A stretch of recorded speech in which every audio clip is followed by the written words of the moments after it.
Then his son Judas, called Maccabeus, rose up in his place. And all his brothers helped him, and all those who had joined themselves to his father, and they fought with cheerfulness the battle of Israel. And he got his people great honor, and put on a breastplate as a giant, and girt his warlike armor about him in battles, and protected the camp with his sword. In his acts he was like a lion, and like a lion's whelp roaring for his prey. And he pursued the wicked, and sought them out, and those who troubled his people he burned with fire. And his enemies were driven away for fear of him, and all the workers of iniquity were troubled, and salvation prospered in his hand. And he grieved many kings, and made Jacob glad with his works, and his memory is blessed forever. And he went through the cities of Judah, and destroyed the wicked out of them, and turned away wrath from Israel. And he was renowned even to the utmost part of the earth, and he gathered those who were perishing. And Apollonius gathered together the nations, and a numerous and great army from Samaria, to make war against Israel. And Judas understood it, and went forth to meet him, and he overthrew him, and killed him, and many fell down slain, and the rest fled away. And he took their spoils, and Judas took the sword of Apollonius, and fought with it all his lifetime. And Saron, captain of the army of Syria, heard that Judas had assembled a company of the faithful and a congregation with him. And he said, I will get myself a name, and will be glorified in the kingdom, and will overthrow Judas, and those who are with him, who have despised the edict of the king. And he made himself ready, and the host of the wicked went up with him, strong helpers, to be revenged of the sons of Israel.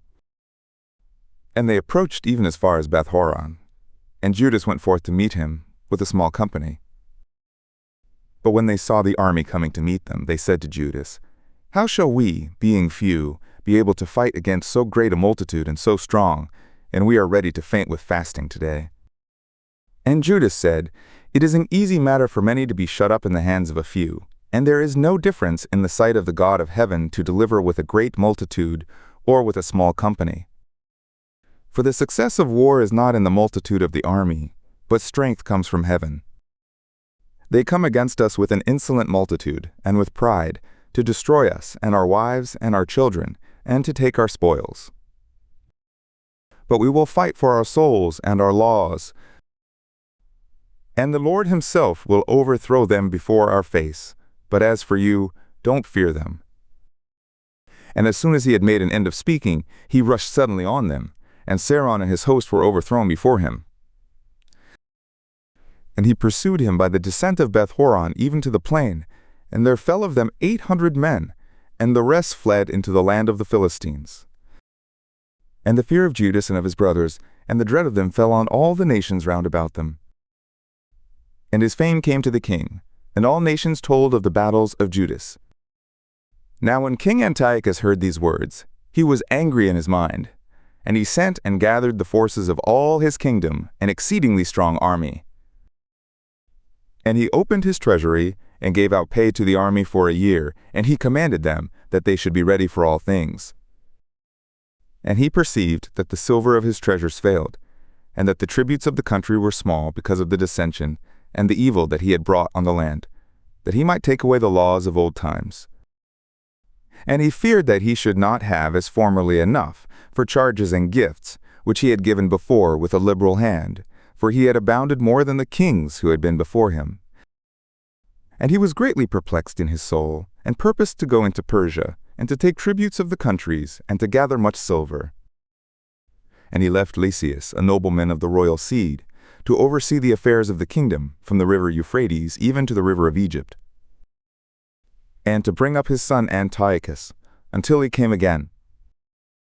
And he delivered to him half the army and the elephants, and he gave him charge concerning all that he would have done, and concerning the inhabitants of Judea and Jerusalem, and that he should send an army against them, to destroy and root out the strength of Israel and the remnant of Jerusalem, and to take away the memory of them from that place. And that he should settle foreigners to live in all their coasts, and divide their land by lot. So the king took the half of the army that remained, and went forth from Antioch, the chief city of his kingdom, in the 147th year, and he passed over the river Euphrates and went through the higher countries. Then Lysias chose Ptolemy, the son of Dorymenes, and Nicanor, and Gorgias, mighty men of the king's friends. And he sent with them 40,000 men and 7,000 horsemen, to go into the land of Judah, and to destroy it according to the king's orders. So they went forth with all their power, and came, and pitched near Emmaus in the plain country. And the merchants of the countries heard the fame of them, and they took silver and gold in abundance, and servants, and they came into the camp, to buy the sons of Israel for slaves, and there were joined to them the forces of Syria, and of the land of the strangers. And Judas and his brothers saw that evils were multiplied, and that the armies approached to their borders, and they knew the orders the king had given to destroy the people and utterly abolish them. And they said every man to his fellow man, "Let's raise up the low condition of our people, and let's fight for our people and our sanctuary." And the assembly was gathered that they might be ready for battle, and that they might pray and ask mercy and compassion. Now Jerusalem was not inhabited, but was like a desert.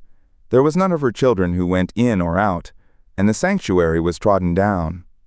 And the foreigners were in the castle, there was the habitation of the nations, and joy was taken away from Jacob, and the pipe and harp ceased there.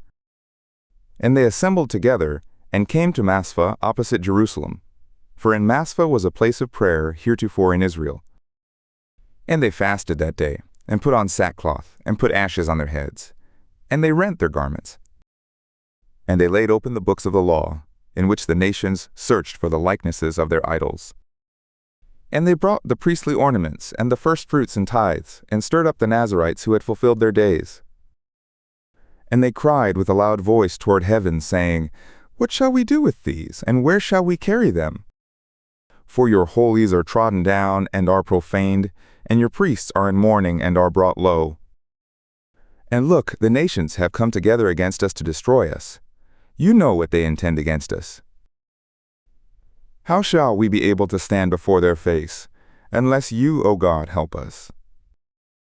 Then they sounded with trumpets, and cried out with a loud voice.